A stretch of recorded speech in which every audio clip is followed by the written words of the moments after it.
This is the Conservative Crusader.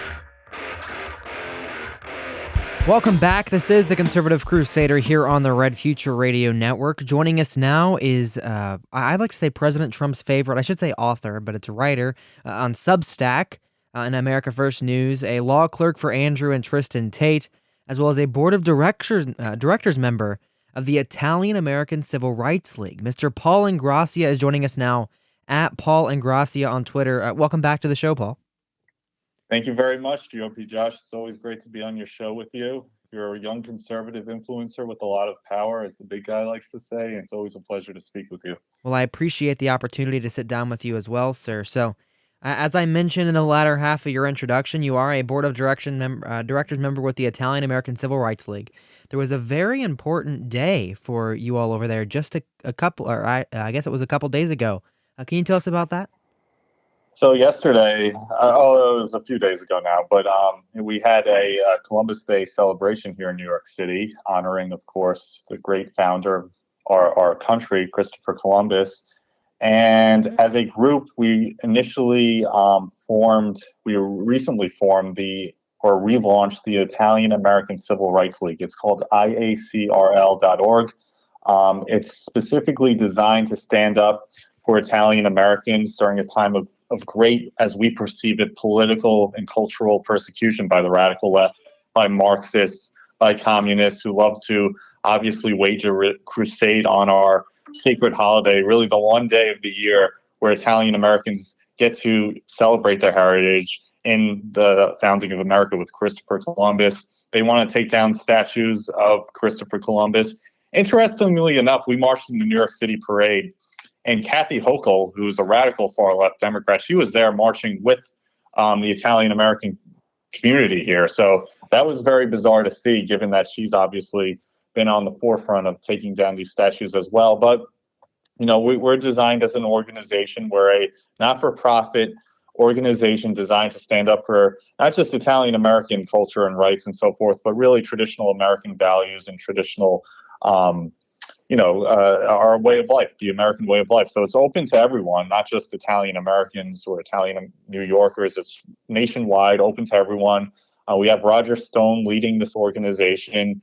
We have Mike Crispy, a good friend of mine, and then many other great patriots who joined our little club, Italians, conservatives, non-Italians, whatever. But if you would like to join and you're interested in joining this group, if you're interested in preserving our heritage, not just of Columbus statues, but also George Washington, Teddy Roosevelt, everyone that the left wants to go after and tear down and replace it with Indigenous Peoples Day, which is a travesty. We'll never stand for that. For every single Columbus statue that goes down, we pledge to build two more up, to put two more up. So if you're interested in joining, again, it's IACRL.org. IACRL.org. I don't need to use the whole part of your show to promote the organization, but it's a very, very important cause. And we have a Twitter account, DIACRL. It's a little bit of a tongue twister, this acronym, but we're getting there, Josh. We'll work with it. And we're also on Instagram as well. We have T-shirts. We have a lot of fun things planned, galas, golf outings, and obviously supporting this cause. So if you're interested in joining, feel free to do so. Well, I appreciate you giving us that rundown of the organization. Obviously, I don't know if you heard the news or not. We are the #1 Ohio political podcast now, so I'm kind of proud of that. Fantastic. Based in Columbus. I'm not surprised by that, though. You're a great person. You have a great following. You have a massive following, and you're well-spoken, very articulate, and very intelligent for the young guy you are. So, that doesn't come as a shock to me. Well, I appreciate that. I wasn't trying to ego stroke, but it's important for this next part here. Because we're based in Columbus, Ohio, and I remember during the Black Lives Matter 2020 protests, they actually took down the Christopher Columbus statue from City Hall. Now, here's an idea I think you all could help out with. So there's the Interstate 70 and Interstate 71 corridor right in the center of Columbus. Make a giant highway roundabout, giant Christopher Columbus statue right in the middle. Hey, you don't have to take my suggestion right now. You don't have to comment on it, but you can think about it and see what we can do with that, because they're tearing it down. I think, I mean, it's horrible, and I think that's a brilliant idea. I don't even have to think about it. I would be fully on board with that. We need to put maybe right next to Christopher Columbus a giant statue of Donald Trump to really drive the message home. But I agree with you completely. And these Josh. these people are such radicals. They wanted to rename the city Flavortown Right. for like Guy Fieri. Isn't Guy Fieri Italian? He is Italian, and you know what? As I speak to you, it reminds me we should also, as a group, as an organization, fight to get the Cleveland Guardians back to the Cleveland Indians, because it's ridiculous that they changed the name from the Guardians to the Indians in the first place, and they kowtowed to the BLM radical Marxists. We need to return back to our traditional sports. I was furious about that. I was hoping the entire city of Cleveland would be rioting in the streets over that, but it seems like they took it pretty easily. I mean, that's a historic. That's not just like a franchise that's been around for 10 or 20 or even 30 years. I mean, the Cleveland Indians are a historic baseball franchise, and the fact that they were changed to the Guardians is ridiculous. I don't know how you feel about that, Josh, or if you have any strong passions one way or the other. Obviously, the same with a lot of these football teams as well, that they're trying to change the names, the Washington Redskins and so forth. So we need to, and then obviously they've been discussing the Atlanta Braves as well. So we have to fight for our sports teams too, and that's all kind of part of the same agenda. But I don't mean to detour too much with that. As well. Oh, you're fine. I'm enjoying the conversation. Yeah, I'm more of a Reds guy, Cincinnati Reds myself. Okay. But you have a radical left guy who owns the Cleveland Indians or Guardians, who renamed it, now running for U.S. Senate as a Republican in Ohio. I'm not sure if you know all the lore with that or not. But Matt Dolan, his family owns the Cleveland Guardians, and now he's running as a Republican for Senate in 2024. They're trying to take over our culture and our party and our country, and we just can't have it. I mean, this is the battle we have to have within the Republican Party. As you know, I said last week, given what was going on in D.C. with these fights to get McCarthy out, the motion to vacate that Matt Gaetz heroically exercised. He finally exercised it, and we're all very happy he did. But he met a mountain of opposition from within the Republican Party, the rhinos, the establishment Republicans. And these are the true enemies of our country, because these are the ones who are preventing us from doing what we have to do against the radical left, the Marxists, and reversing a lot of the terrible things that they've enacted over the past 2-3 years, actually even going back further than that under Joe Biden's illegitimate regime. So, yes, I agree with you completely. We have to spread more awareness. We have to be very vigilant as voters and not support rhino candidates like your current guy running for, what is he running for, Senate? He's running for Senate against Sherrod Brown. There's like 3 people in the primary. And we have a lot of these rhino politicians in New York State, Andrew Garbarino being a fake Italian, Nicola Lota, D'Esposito, so many of them in New York State as well. Obviously, George Santos is the one good one. But, yeah, they're all over the place. And the fact that Gaetz could only get 7 or 8 of his colleagues to join him to exercise that motion to vacate just shows how deep that Republican rhino influence remains in the Capitol and in our national politics, which is a major issue still. And you are absolutely right. And you kind of are steering the conversation instead of me, so I guess I'm not that great of a host tonight. But I'm sorry. You're all right. Back on track. You're good, sir. Paul INGRASSIA is on the line with us. There's 3 ways you can find his writings. It's paulingrassia.substack.com, americafirstnews.com, or truthsocial.com/realdonaldtrump, because I think President Trump shares everything you put out there. You put out a great piece about the Jim Jordan's possible speakership. Obviously, Trump endorsed him. If you'd like to tell us a little bit about that. Yeah, well, originally I was all for the Donald Trump should be Speaker of the House of Representatives. Me too, buddy. At least for like 30, 45 days until we could decide on someone who will be loyal to President Trump. But, it seems like President Trump wants to focus. Obviously, you can't blame him. He has all these radical left-wing investigations, this witch hunt going after him.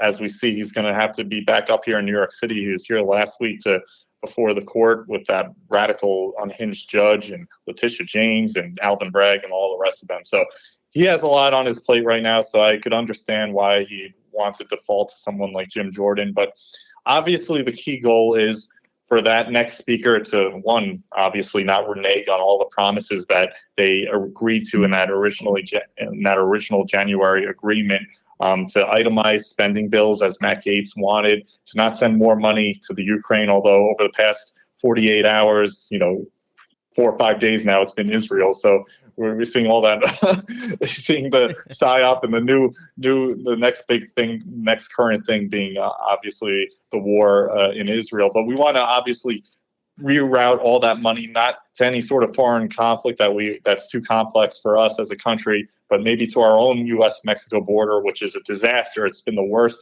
it's ever been in our history. Millions of people are crossing this border.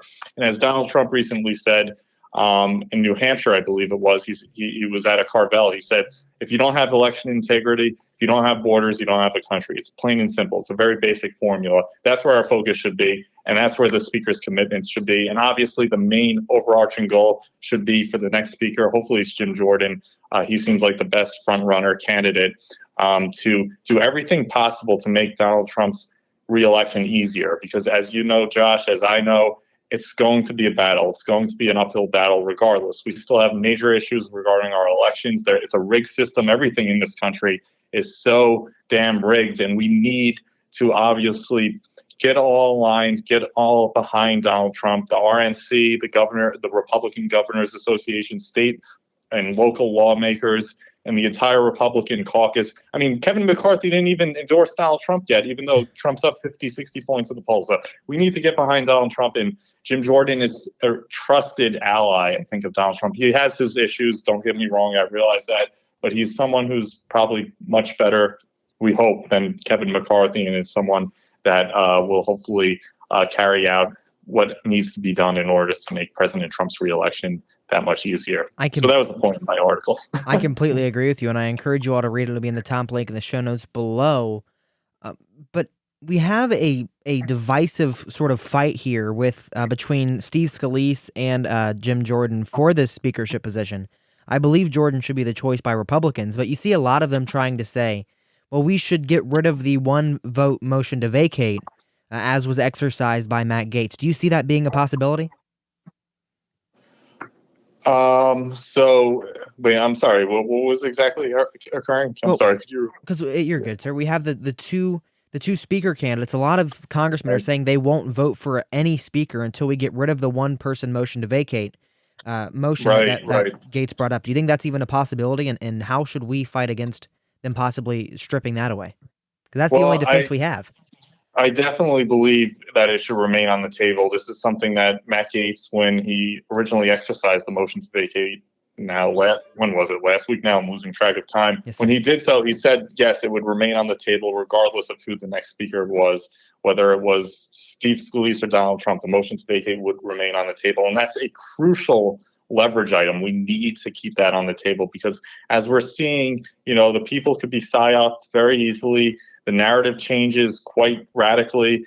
And, you don't know what the left has in store, what they're trying to do to take down Donald Trump, what they'll try to do to make, to introduce even more obstacles into the election process between now and next November. So, yes, that is so critical that we keep that motion to vacate, as part of the package. And I encourage all of your listeners to call their lawmakers, to call their legislatures in the House of Representatives, pick up the phone and say, do not agree to anything unless the motion to vacate is included. Because even if it's the best speaker in the world, let's say it's Jim Jordan and he does a terrific job and he does everything we want him to do,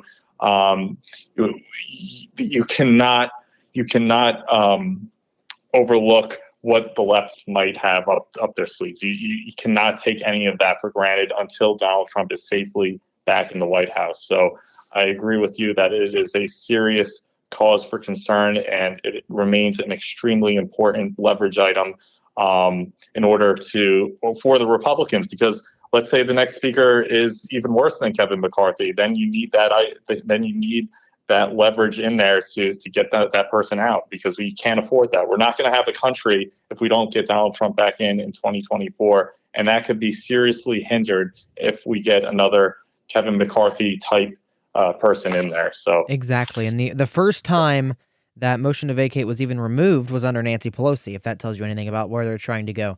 That switchboard number really quick, 202-224-3121, and just say where you're from, and they'll connect you to your member so you can call about that. Paul INGRASSIA, President Trump's favorite writer. Thank you for joining me today on the program. Where can people find your work?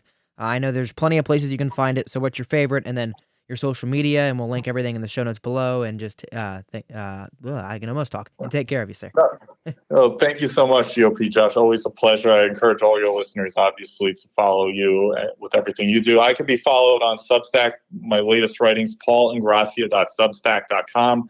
I'm also a contributor for America First News, which is a recently launched conservative news network. So you can find my writings on there as well. I'm on Twitter, Instagram, everywhere, Paul Ingrassia, PAULINGRASSIA. And I'm a good friend of GOP Josh. We're always retweeting each other, and we're always, promoting the same cause. He's one of Ohio's greatest sons, great patriot, and thank you again for having me on the show tonight. Well, I appreciate you hopping on with us. And that America First News site, .com, they have a lot of heavy hitters over there. They have Paul Ingrassia, Carrie Lake, Mike Crispy. You're racking up the names. Soon I won't be able to compete with this place. You got to stop promoting. No, I'm just kidding, sir. Paul Ingrassia. Maybe we'll talk about that. We'll talk yes, sir. down the line. But they're doing great work and very exciting to see what they're doing. So they have a number of heavy hitters on their network. And listen, the conservative mainstream media. The mainstream media. Fox News is falling apart. The new media is rising. And it's all a great thing to see. Absolutely, Paul Ingrassia. One last time, thank you for hopping on with us tonight, and hopefully we'll talk to you soon. Thank you. You take care. We'll be right back after this here on the Conservative Crusader. You're listening to the Conservative Crusader.